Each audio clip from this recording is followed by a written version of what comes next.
Anda tahu siapa itu Mustafa Kemal Atatürk? Dialah presiden pertama dari Republik Turki sekuler.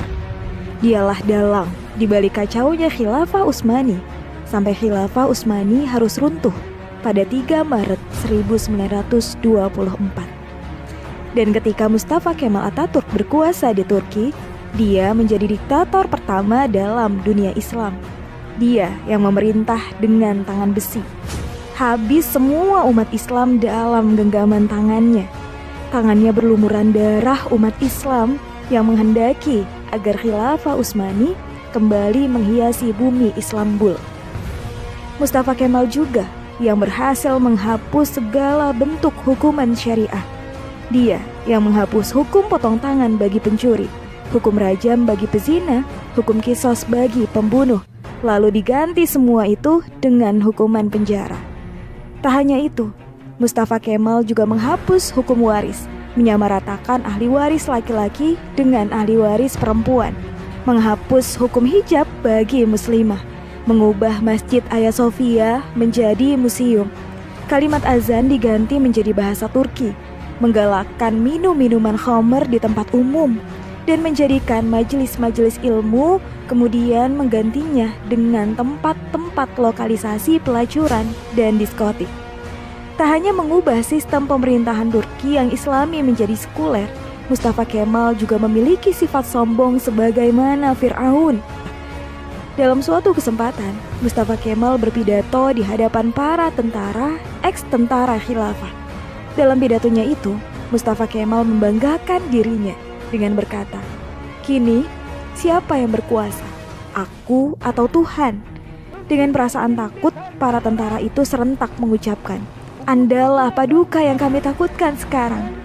Mendengar jawaban dari para tentara itu, senyum kesombongan mengukir di bibir Mustafa Kemal.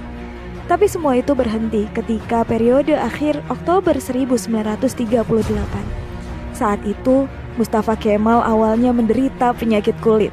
Namun, Mustafa Kemal menderita penyakit tambahan yakni malaria, liver, dan penyakit kelamin. Dokter pribadinya pun memberi salep dan dioleskannya di kulitnya yang luka karena garukan dari kukunya.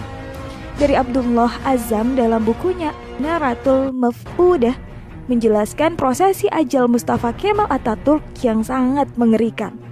Menurut Dr. Abdullah Azzam, sebuah cairan berkumpul di perutnya secara kronis.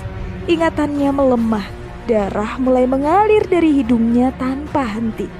Untuk mengeluarkan cairan dalam tubuhnya, dokter pun menusuk jarum di perutnya. Tapi hasilnya, perutnya membusung dan kedua kakinya bengkak. Wajahnya pun menjadi pusat pasi dan terlihat seperti tengkorak. Mustafa Kemal yang sedang sakit menderita itu, kesehariannya dilingkupi rasa panas yang luar biasa. Bahkan, gatal-gatal dari tubuhnya semakin menjadi, hingga dia merasa tak tahan, lalu menjerit sampai terdengar di seluruh istana.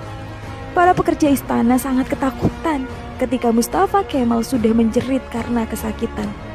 Badannya yang panas hingga melebihi suhu normal membuatnya tak mau masuk istana. Dia minta dibawa ke tengah-tengah laut untuk menurunkan suhu tubuhnya.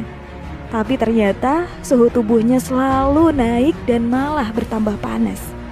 Syekh Dr. Said Hussein Al-Afani dalam kitabnya Al-Jaza min Jinsil Amal mengisahkan bahwa sebenarnya Mustafa Kemal sudah mulai menderita kanker hati pada tahun 1936. Tapi anehnya para dokter yang mendiagnosa baru mengetahui bahwa Mustafa Kemal terkena kanker hati pada tahun 1938. Dan puncaknya, pada pagi hari tanggal 10 November 1938, Mustafa Kemal dinyatakan mati oleh tim dokter. Sakaratul maut yang amat mengerikan bagi pengkhianat dan penghancur khilafah Utsmani. Bahkan ketika akan proses pemakaman pun, para ulama Turki menolak untuk menyolatkan jenazah busuk Mustafa Kemal Atatürk. Baru dini hari ke-9, atas desakan dan permintaan dari adik perempuan Mustafa Kemal, barulah para ulama dan rakyat Turki mengkafani, menyolatkan dan menguburkan Mustafa Kemal. Tapi naas, Ketika jenazahnya akan dimasukkan ke perut bumi, jenazahnya terlempar ke atas. Para peziarah dibuat repot oleh hal ini. Akhirnya para ulama sepakat untuk menimbun jenazah Mustafa Kemal dengan bebatuan di Bukit Angkara. Baru setelah 15 tahun matinya Mustafa Kemal, jenazahnya kembali untuk dikubur. Tapi lagi-lagi bumi menolak jenazah Mustafa Kemal Atatürk. Hingga akhirnya jenazah Mustafa Kemal dimasukkan ke dalam museum etnografi di Ankara, Turki. Jenazahnya ditimbun dengan bebatuan marmer yang bobotnya sampai 44 ton. Dan jika Anda pergi ke museum etnografi di Turki untuk melihat makam Mustafa Kemal, para pemandu museum pasti akan menyemprotkan parfum yang paling wangi ke pakaian Anda. Sebab jika Anda sudah mendekati makam Mustafa Kemal, pasti akan tercium bau yang lebih busuk dari bangkai. Pihak museum pun mengakui jika sumber bau busuk itu bukan dari WC atau septic tank yang bocor, melainkan dari areal makam Mustafa Kemal Atatürk. Kisah ini memberikan iktibar, seperti kata beberapa ulama, kalau kamu benci dan mencoba menjegal khilafah, maka kamu akan melawan Allah. Lihat, kematian yang mengerikan menimpa Mustafa Kemal Atatürk laknatullah, si penjegal dan penghancur khilafah Utsmani.